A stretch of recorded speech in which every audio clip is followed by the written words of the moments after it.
Helicopter से उस लड़के ने बोला था। कौन है मायरा?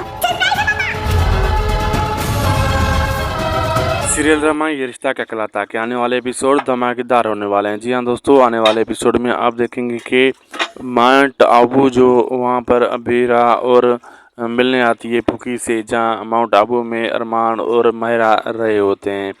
तो जब वो सरप्राइज़ के हिसाब से महरा बोलती है, जब घंटी बजाती है अबीरा तो फुकी बोलती है अरमान को सरप्राइज़ है। जब वो दरवाज़ा खोलती है तो सामने अबीरा होती है और अबीरा को ये पता नहीं होता कि अरमान और फुकी यहाँ हैं, यानी महरा यहाँ हैं और उसे मिल चुकी है महरा, और अरमान ने बताया तक नहीं।